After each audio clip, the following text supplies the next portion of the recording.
Pax Christi Nigerian Catholics. I'm sure for many of us, this picture that has been making the rounds a couple of days ago now is not going to be news to you. Of course, this is the story of a particular purported marriage of a Catholic priest that took place in 2024, when in fact the person being referred to does not exist. If you have been a Catholic long enough, you know that it is unheard of to have a Catholic priest get married to a Catholic sister. But this person obviously decided to stir the waters of controversy to ensure that this person gets some kind of attention.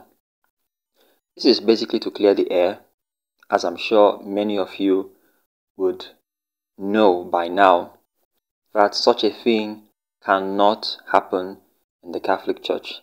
So the man who was referred to as a certain Father Ezeh is actually a member of the Brotherhood of the Cross and Star, Universal Assembly of the Brotherhood of the Cross and Star Priests, who was ordained a bishop shortly after his marriage.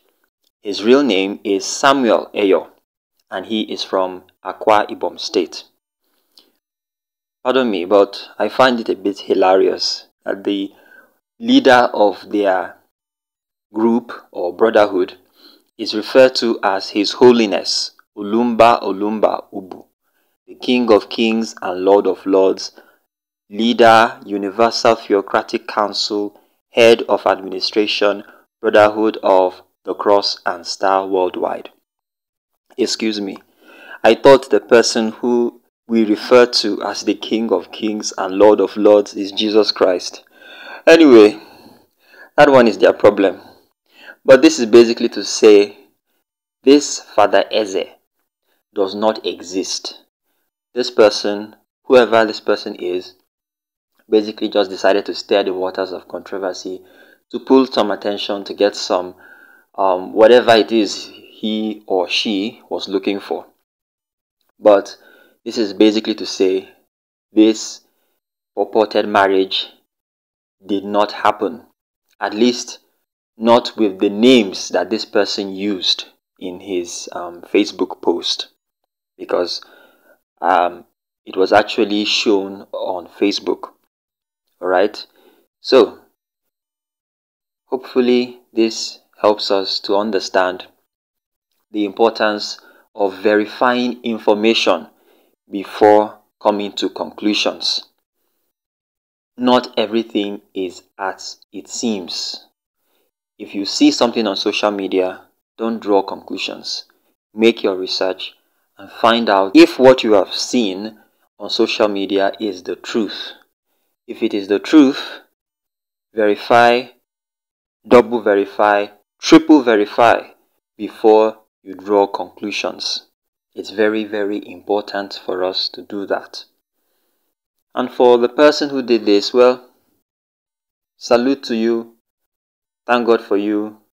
At least this has been an opportunity for us to still further solidify what we understand as our belief and as our faith as Catholics. Alright, so this was the homily of His Excellency, the Catholic Bishop of Nsukka Diocese, Most Reverend Professor Godfrey Ona, on Friday, the 11th of October 2024. He gave this homily in Lazio, Italy, and he was talking about the power of prayer. It's always a joy to listen to His Excellency speak on any subject at all, because of how really gifted and endowed he is when it comes to explaining the scriptures. So take a listen to what His Excellency had to say and draw the lessons from it, as I'm sure you would find.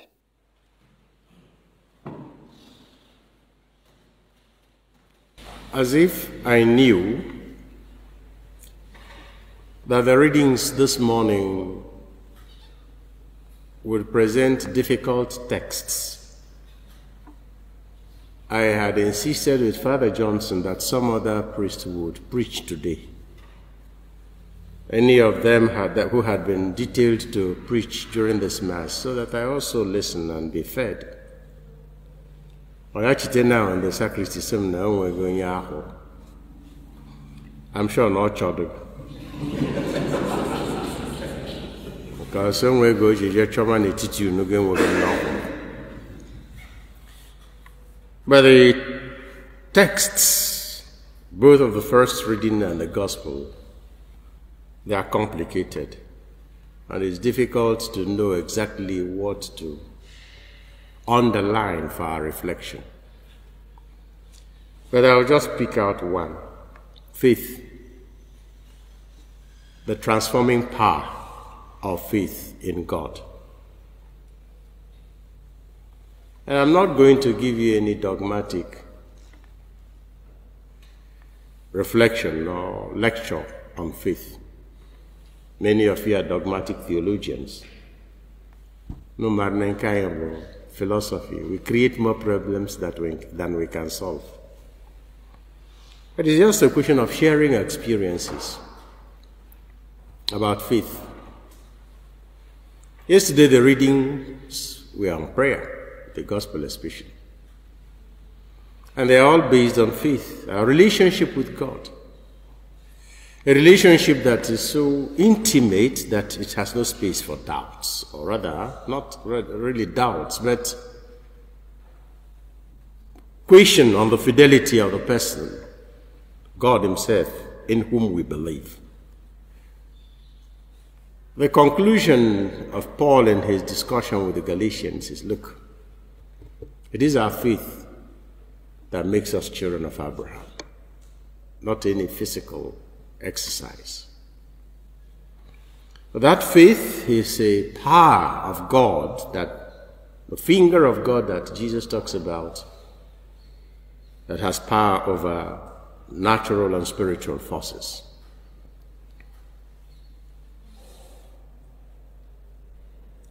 A testimony about the power of faith. I believe in the power of prayer, personally. Formal, informal, attentive, distracted, especially the Eucharist. No man, Father Johnson, not your phone here since last night.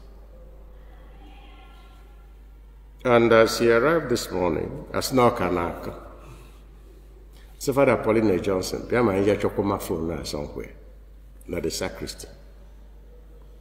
As we were moving into the sacristy, it struck me, we have not asked St. Anthony. I said a silent prayer to St. Anthony, and immediately I stopped. So Johnson, did you use the toilet yesterday?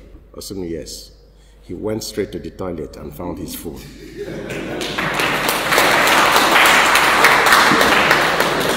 Went straight to the toilet and found his phone. When some of us insist on correcting some of these abuses or these theatricals and deceptions on our people used to make money, they say we have no faith. That is not faith. What we experience in many of these things is not faith, because it is putting God as if he was somebody you could manipulate. As we were going last night, I was reflecting with Father Johnson on my difficulty in explaining how prayer works. When I shared it with him, he reminded me that the same thing St. Thomas also said about prayer. You don't need to read St. Thomas to arrive at the conclusions of St. Thomas. If you have the same faith as St. Thomas and have the same rigor of thinking as St. Thomas, you arrive at the same conclusions. And I used modern technology to explain my understanding of prayer. I want to share it with you. I don't believe that prayer changes God's mind. I don't believe, no matter how anthropomorphic we can be in describing it, that God really behaves as some of us.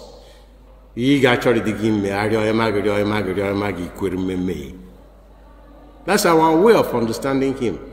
I compare God's action in our life with regard to prayers with the performance of a transistor radio or even a television, anything, or even your telephone sets. Your handsets are here, our radios are elsewhere. If you tune the radio, you receive transmission. It is not the radio that brings the transmission. The waves are already there. But for you to receive those transmissions, the transistor radio has to be there. It has to have a battery or source of energy. You have to turn it on and begin to look for the exact frequency that you are interested in. Battery I don't do, and the radio has to be good. And sometimes the difference between one frequency and another is so marginal that you have to tune and retune and tune and retune, especially now in the age of FM, until you get what you are looking for. I regard prayer as tuning to the frequency that makes the blessing that God has set already for you available to you. Your radio has to be there. It has to have batteries. But you have to do the tuning. If the waves were not there, or if anything blocks the waves, no amount of fidgeting with the radio will bring in those signals. So I believe that God already, before the creation of the world, as Paul says, predestined us. He chose us for himself and mapped out more than enough of what we need in our life. But will you then establish such a frequency in relationship with him that at the giving time you receive what you need spiritually, physically, morally? It is not an easy exercise, because getting the radio ready, making the battery always alive, being patient enough to tune, those are also the things that mortifications do for us, sacrifices, good works. Those are all parts, as far as I'm concerned, of tuning to the frequency of faith to receive waves that are already there for you.